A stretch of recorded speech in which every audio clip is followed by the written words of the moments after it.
Kembali lagi di kisah Abu Nawas. Jangan lupa subscribe dan like dengan penuh kisah menariknya.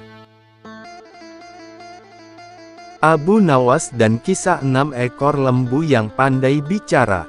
Pada suatu hari, Sultan Harun al-Rasyid memanggil Abu Nawas menghadap ke istana. Kali ini Sultan ingin menguji kecerdikan Abu Nawas.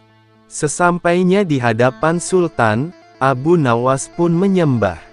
Dan Sultan bertitah, "Hai, Abu Nawas, aku menginginkan 6 ekor lembu berjenggot yang pandai bicara, bisakah engkau mendatangkan mereka dalam waktu seminggu? Kalau gagal, akan aku penggal lehermu." "Baiklah, Tuanku Syah Alam, hamba junjung tinggi titah tuanku." Semua punggawa istana yang hadir pada saat itu berkata dalam hati, "Mampuslah kau Abu Nawas." Abu Nawas bermohon diri dan pulang ke rumah. Begitu sampai di rumah, ia duduk berdiam diri merenungkan keinginan Sultan. Seharian ia tidak keluar rumah, sehingga membuat tetangga heran, lah baru keluar rumah persis setelah seminggu. Kemudian, yaitu batas waktu yang diberikan Sultan kepadanya. Lah segera menuju kerumunan orang banyak, lalu ujarnya, "Hai orang-orang muda, hari ini hari apa?" Orang-orang yang menjawab benar akan dia lepaskan, tetapi orang-orang yang menjawab salah, akan ia tahan. Dan ternyata, tidak ada seorang pun yang menjawab dengan benar. Tak ayal, Abu Nawas pun marah-marah kepada mereka, "Begitu saja kok tidak bisa menjawab? Kalau begitu, mari kita menghadap Sultan Harun al-Rasyid, untuk mencari tahu kebenaran yang sesungguhnya." Keesokan harinya, balairung istana Baghdad dipenuhi warga masyarakat yang ingin tahu kesanggupan Abu Nawas membawa 6 ekor lembu berjenggot. Sampai di depan Sultan Harun al-Rasyid, ia pun menghaturkan sembah dan duduk dengan khidmat. Lalu, Sultan berkata, "Hai Abu Nawas, mana lembu berjenggot yang pandai bicara itu?" Tanpa banyak bicara, Abu Nawas pun menunjuk ke 6 orang yang dibawanya itu, "Inilah mereka, Tuanku Syah Alam." "Hai, Abu Nawas, apa yang kau tunjukkan kepadaku itu?" "Ya, Tuanku Syah Alam, tanyalah pada mereka hari apa sekarang," jawab Abu Nawas. Ketika Sultan bertanya, ternyata orang-orang itu memberikan jawaban berbeda-beda. Maka berujarlah Abu Nawas, "Jika mereka manusia, tentunya tahu hari ini hari apa. Apalagi jika tuanku menanyakan hari yang lain, akan tambah pusinglah mereka. Manusia atau hewankah mereka ini? Inilah lembu berjenggot yang pandai bicara itu, tuanku." Sultan heran melihat Abu Nawas pandai melepaskan diri dari ancaman hukuman. Maka Sultan pun memberikan hadiah 5.000 dinar kepada Abu Nawas, menjadikan raja sebagai budak. Kadangkala untuk menunjukkan sesuatu kepada sang raja, Abu Nawas tidak bisa hanya sekedar melaporkannya secara lisan. Raja harus mengetahui dengan mata kepalanya sendiri, bahwa masih banyak di antara rakyatnya yang hidup sengsara. Ada saja praktek jual beli budak di kalangan masyarakat kerajaan. Dengan tekad yang bulat, Abu Nawas merencanakan menjual baginda raja. Karena menurut Abu Nawas, hanya baginda raja yang paling patut untuk dijual. Bukankah selama ini baginda raja selalu mempermainkan dirinya dan menyengsarakan pikirannya? Maka sudah sepantasnya lah kalau sekarang giliran Abu Nawas menghadap dan berkata kepada baginda Raja Harun al-Rasyid, "Ada sesuatu yang amat menarik yang akan hamba sampaikan hanya kepada paduka yang mulia," kata Abu Nawas.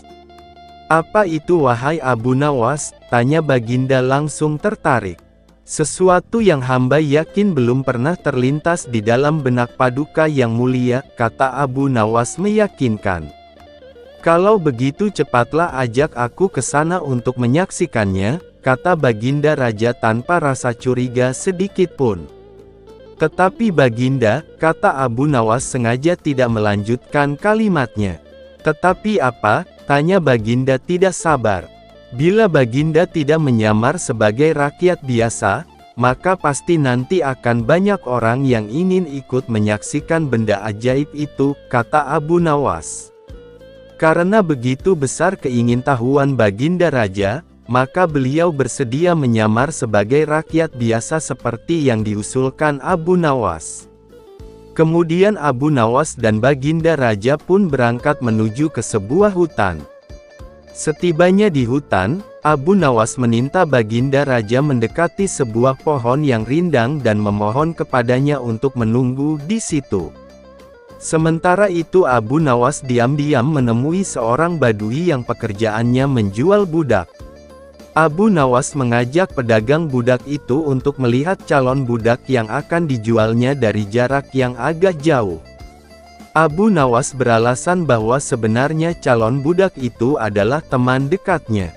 Maka dari itu Abu Nawas tidak tega menjualnya di depan mata.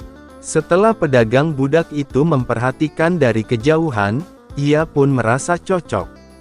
Abu Nawas lalu membuatkan surat kuasa yang menyatakan bahwa pedagang budak sekarang mempunyai hak penuh atas diri orang yang sedang duduk di bawah pohon rindang itu. Abu Nawas lantas pergi begitu saja setelah menerima beberapa keping uang emas dari pedagang budak itu.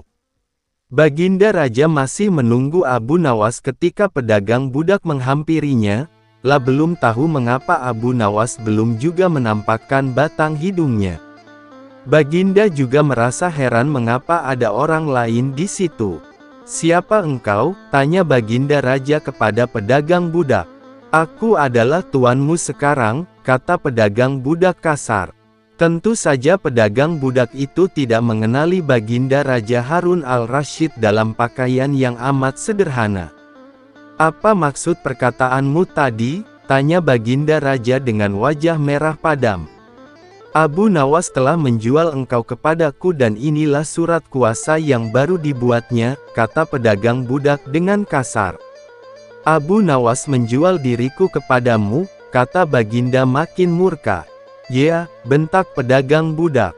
"Tahukah engkau siapa aku ini sebenarnya?" tanya Baginda geram. "Tidak dan itu tidak perlu," kata pedagang budak seenaknya. Lalu ia menyeret budak barunya itu ke belakang rumah. Raja Harun al-Rasyid diberi parang dan diperintahkan untuk membelah kayu.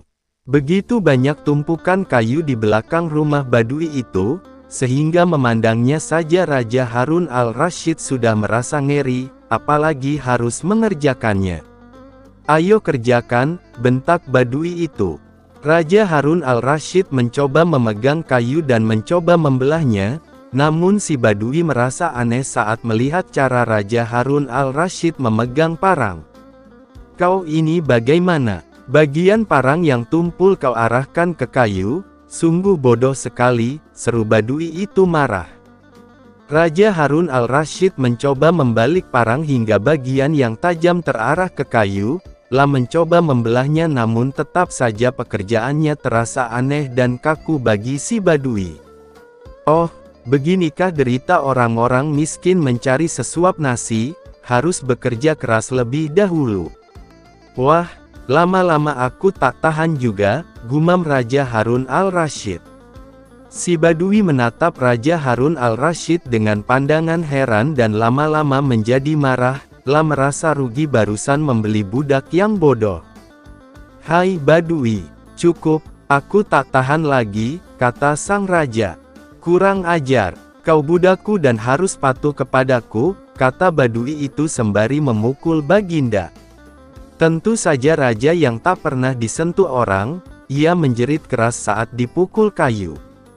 "Hai badui, aku adalah rajamu, Raja Harun al-Rasyid," kata Baginda sambil menunjukkan tanda kerajaannya. Pedagang budak itu kaget dan mulai mengenali Baginda Raja, pun langsung menjatuhkan diri sembari menyembah Baginda Raja. Baginda Raja mengampuni pedagang budak itu karena ia memang tidak tahu. Tetapi kepada Abu Nawas Baginda Raja amat murka dan gemas. Ingin rasanya beliau meremas-remas tubuh Abu Nawas seperti telur. Secara diam-diam suatu hari Raja Harun al-Rasyid pergi berekreasi ke suatu tempat, lah ditemani seorang menteri bernama Ja'far, seorang teman minum bernama Yakub dan Abu Nawas. Ketika sedang berjalan, dari kejauhan mereka melihat seorang kakek menunggangi seekor keledai.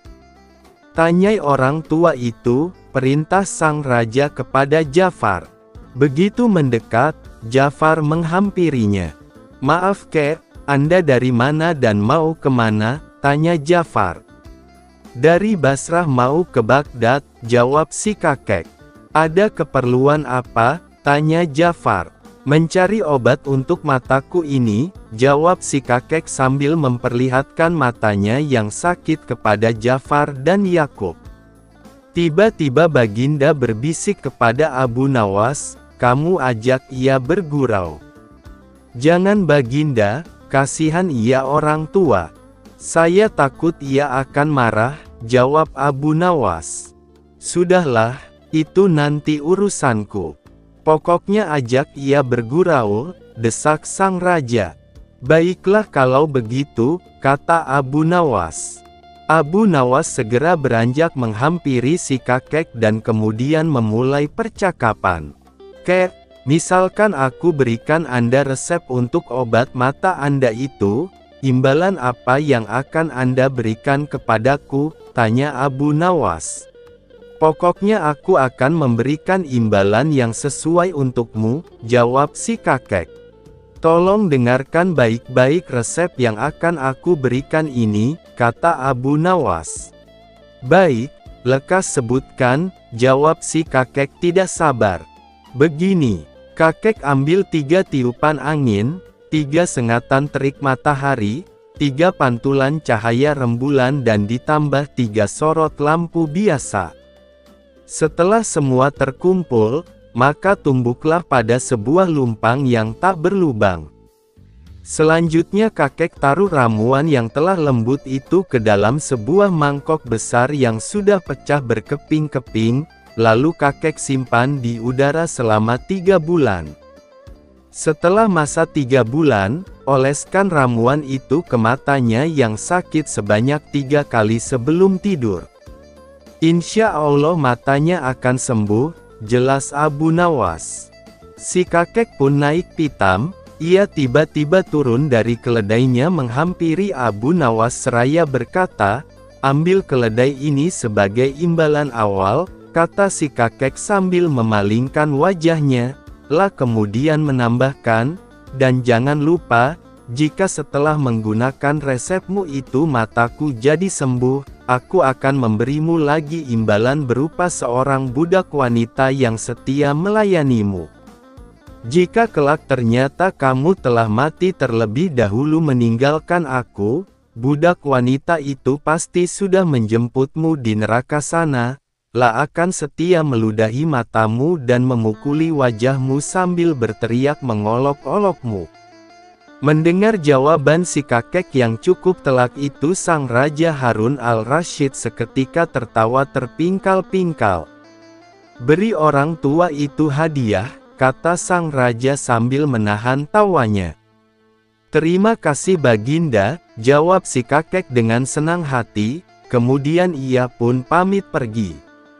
Sang raja melihat Abu Nawas terbengong-bengong di tempatnya. Karena merasa kasihan sehabis balik dikerjai si kakek gara-gara ulahnya, Baginda menyuruh Ja'far untuk memberinya hadiah juga. Membayar dengan bunyi. Pada suatu hari dalam sebuah perjalanan jauh menuju suatu tempat, Abu Nawas merasa kelaparan. Akan tetapi ia kehabisan persediaan bekal makanan. Selain itu persediaan uang di kantongnya juga sudah menipis, hanya tersisa beberapa keping saja, padahal perjalanan yang harus ditempuh masih lumayan jauh. Sisa uang tersebut tidak akan cukup membantunya untuk meneruskan perjalanan jika ia menggunakan uangnya untuk membeli makanan menghilangkan rasa laparnya yang mulai menyerang pada saat itu. Meski lapar, Abu Nawas tetap melanjutkan perjalanannya walaupun langkahnya sudah mulai gemetar. Karena merasa sudah cukup lapar dan lelah, Abu Nawas akhirnya memilih untuk beristirahat sejenak di sebuah tempat di keramaian. Secara tidak sengaja, Abu Nawas melihat sebuah warung makan di depannya. Karena tidak kuasa menahan rasa lapar, Abu Nawas pun akhirnya memasuki warung tersebut meski tidak berniat membeli makanan. Setelah memasuki warung, Abu Nawas langsung menuju ruangan dapur dan melihat asap yang sedang mengepul dan mengeluarkan aroma yang pastinya menggoda lidah untuk mencicipinya. Abu Nawas terus menghirup aroma-aroma dari masakan yang ada di dapur warung itu. Ia membayangkan seakan-akanlah sedang menyantap makanan yang sangat lezat itu. Setelah ia merasa puas, dan rasa laparnya untuk sementara sudah mereda, Abu Nawas segera beranjak meninggalkan warung untuk melanjutkan perjalanannya. Namun begitu keluar dari warung, tiba-tiba sang pemilik warung mengejar dan meneriakinya. "Hai tuan, tunggu dulu, mau kemana kau? Bayar dulu," teriak pemilik warung. Abu Nawas langsung menghentikan langkahnya. Lah heran mengapa pemilik warung itu menghentikannya meminta bayaran, padahal ia sama sekali tidak makan atau minum di warungnya. Akan tetapi Abu Nawas tidak mau ambil pusing, ia tetap tenang menghadapi pemilik warung itu. "Mau pergi seenaknya saja, bayar dulu baru boleh pergi," kata pemilik warung itu pada Abu Nawas. Mendengar perkataan pemilik warung itu, Abu Nawas langsung menganggukkan kepala tanda setuju akan membayar. Abu Nawas langsung merogoh kantongnya, sesaat kemudian ia langsung mengaduk-aduk isi kantungnya yang berisi beberapa keping uang hingga terdengar bunyi, krik-krik-krik, dari kantongnya. "Ayo cepat bayar, itu kan bunyi uangmu," kata pemilik warung itu. Kemudian Abu Nawas menjawab, "Itu tadi bayarannya, aku bayar pakai bunyi saja karena di warungmu aku hanya dapat baunya saja," jawab Abu Nawas. Si pemilik warung jadi terdiam malu, tidak dapat berkata apa-apa mendengar jawaban Abu Nawas. Bukannya bersedekah pada orang yang membutuhkan, malah meminta bayaran padahal orang tidak makan apa-apa. Abu Nawas pun langsung pergi meninggalkan pemilik warung itu dan melanjutkan perjalanannya. Pohon beringin. Suatu hari Abu Nawas berjalan-jalan menuju kebunnya. Di kebun Abu Nawas yang lumayan luas itu ditanami tanaman buah dan sayur-sayuran yang bermacam ragam. Abu Nawas lantas berjalan menyusuri setiap petak kebunnya melewati bermacam-macam tanaman buah segar yang siap untuk dipanen. Abu Nawas sangat bersyukur atas apa yang telah Tuhan berikan kepadanya. Suasana pada hari itu cukup terik, sehingga membuat Abu Nawas sangat lelah dan memilih berteduh di bawah sebatang pohon beringin yang tumbuh di sekitar situ, sambil menyantap bekal makanan yang sudah disiapkan istrinya. Setelah selesai makan, Abu Nawas bermaksud istirahat sebentar dengan membaringkan badan sambil memperhatikan setiap detil pohon beringin yang rindang itu, mulai dari daun, ranting dan juga buahnya yang lebat. Setelah terus memperhatikan pohon tersebut, tiba-tiba saja terlintas sesuatu di pikirannya. "Aku heran, apa sebabnya pohon beringin yang sebesar ini tapi buahnya hanya kecil saja? Padahal pohon labu yang kecil merambat dan mudah patah saja bisa menghasilkan buah yang besar-besar. Apakah Tuhan tidak adil?" gumam Abu Nawas dalam hati. Tidak lama berselang, Angin bertiup mengenai pohon beringin tersebut. Rantingnya pun bergerak-gerak dan saling bergesekan. Sesaat kemudian, jatuhlah sebiji buah beringin tepat mengenai kepala Abu Nawas yang sedang tidak bersorban itu. Kejadian tersebut sungguhlah menjawab pertanyaan Abu Nawas. Ternyata seperti itu jawabannya. Tuhan memang Maha Adil, gumam Abu Nawas. Beruntung bagi Abu Nawas hanya kejatuhan buah beringin yang kecil itu. Bagaimana jadinya jika pohon beringin buahnya sebesar labu? Tidak terpikirkan apa yang akan dialami oleh Abu Nawas. Tuhan telah menciptakan setiap makhluknya dilengkapi dengan kekurangan dan kelebihannya, dan semua itu berjalan sesuai dengan fungsi dan kodratnya masing-masing. Abu Nawas dan pukulan yang menjadi dinar. Pada suatu hari Abu Nawas menghadap ke istana, pun bercakap-cakap dengan Sultan dengan riang gembira. Tiba-tiba terlintas dalam pikiran di benak Sultan. Bukankah ibu si Abu Nawas ini sudah meninggal? Aku ingin mencoba kepandaiannya sekali lagi, aku ingin menyuruh dia membawa ibunya ke istanaku ini. Kalau berhasil akan aku beri hadiah 100 dinar.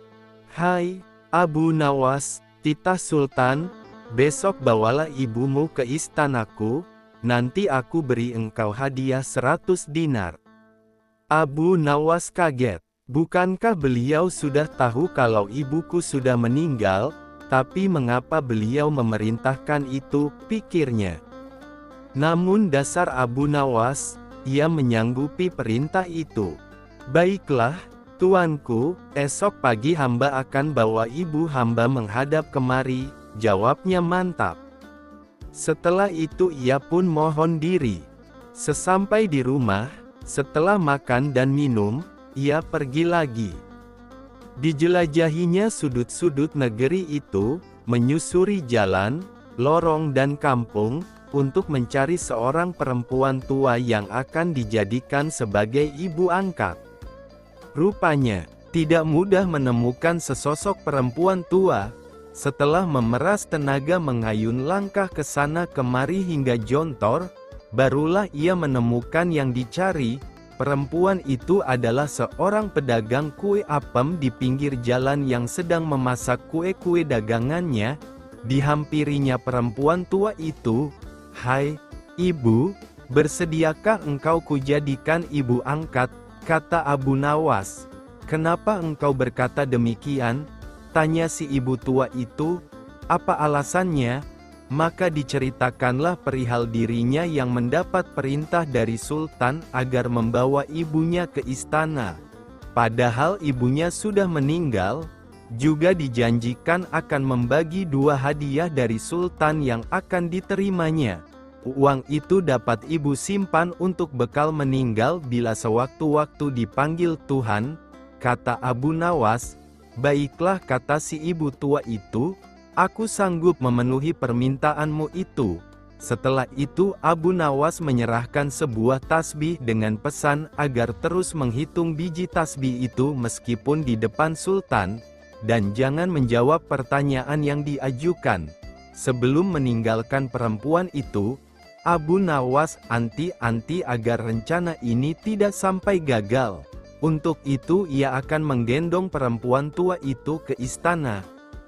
Baiklah anakku, moga-moga Tuhan memberkatimu, kata si ibu tua, dan terutama kepada ibuku. Keesokan harinya pagi-pagi sekali Abu Nawas sudah sampai di istana lalu memberikan salam kepada Sultan. Waalaikumsalam, Abu Nawas, jawab Sultan.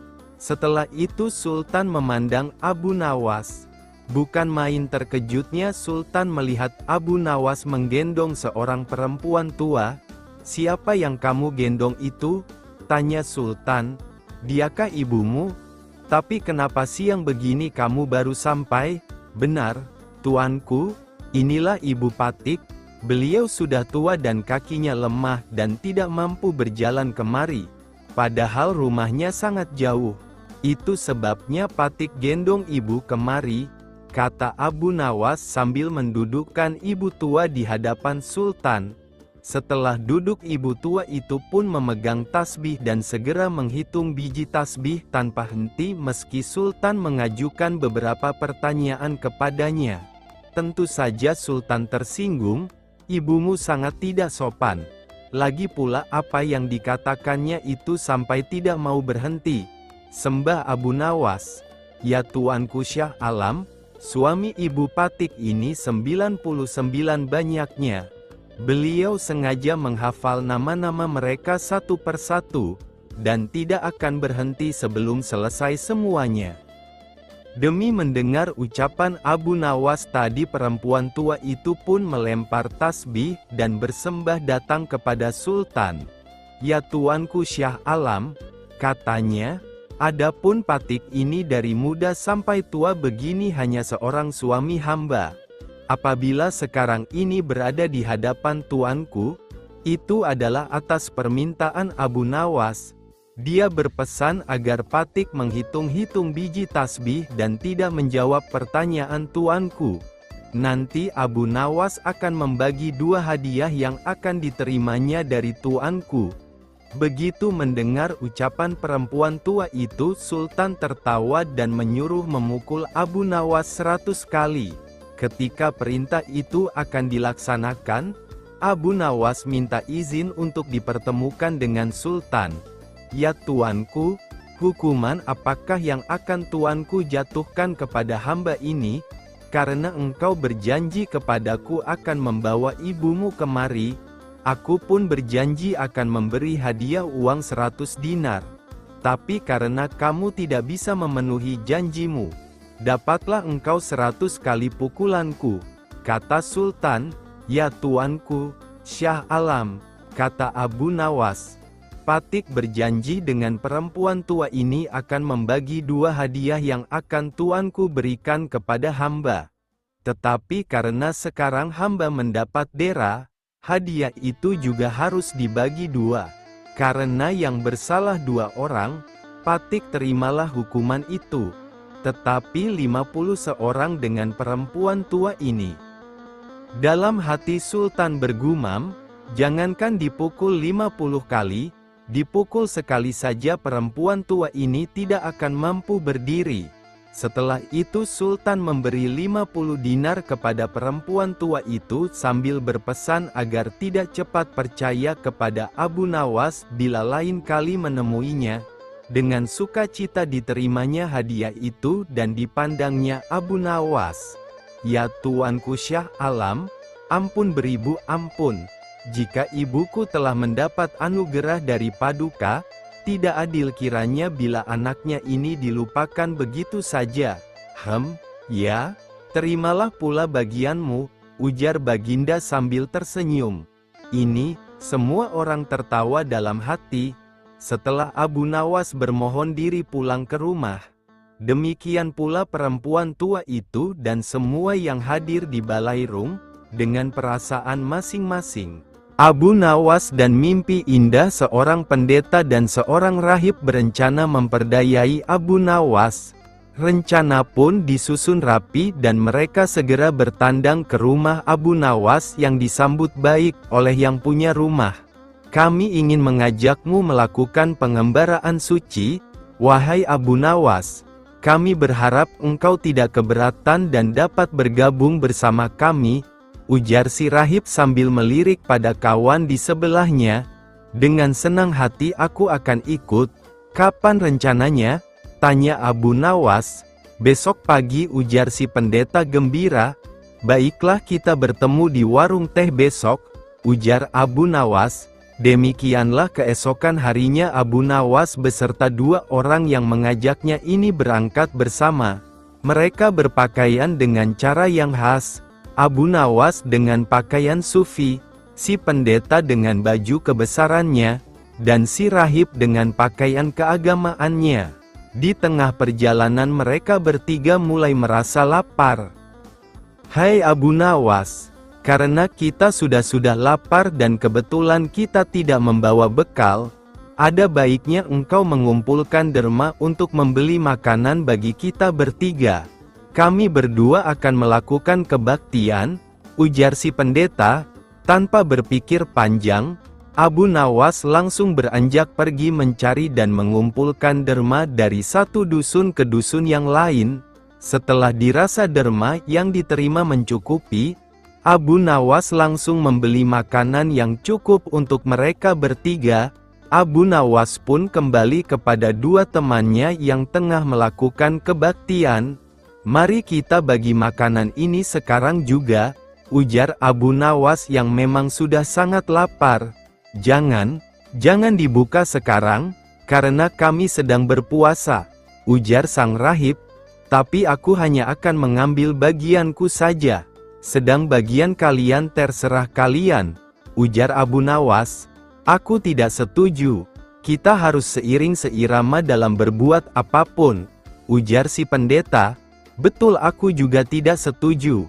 Karena waktu makanku besok pagi," ujar si rahib yang ahli yoga menimpali.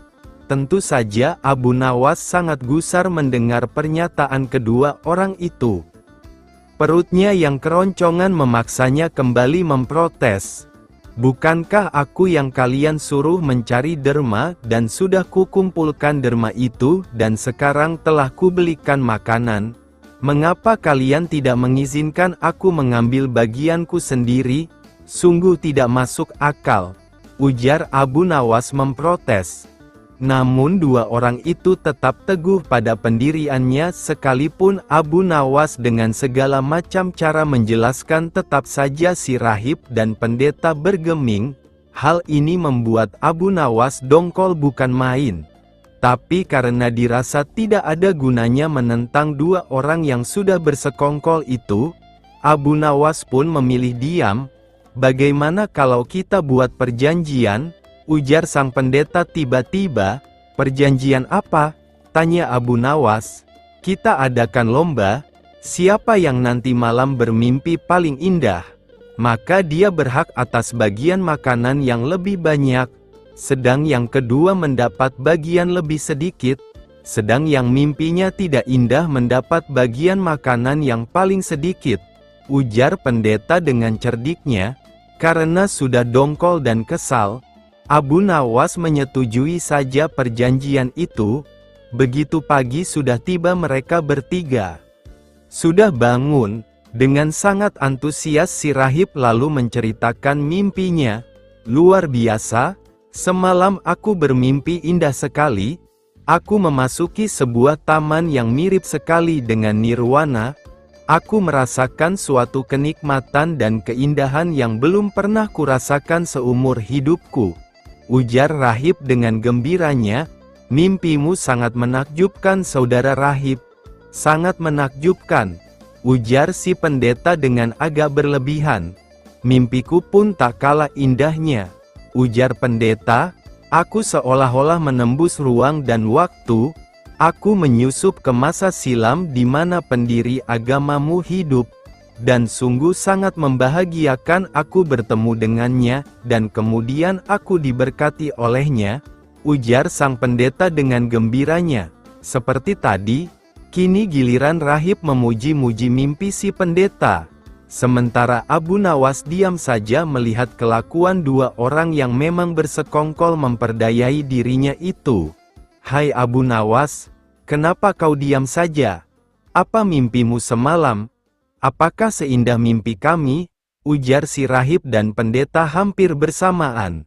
Abu Nawas yang sudah tahu dirinya tengah dikerjai, hanya berujar pelan, "Kawan-kawanku sepengembaraan, kalian tentu mengenal Nabi Daud AS.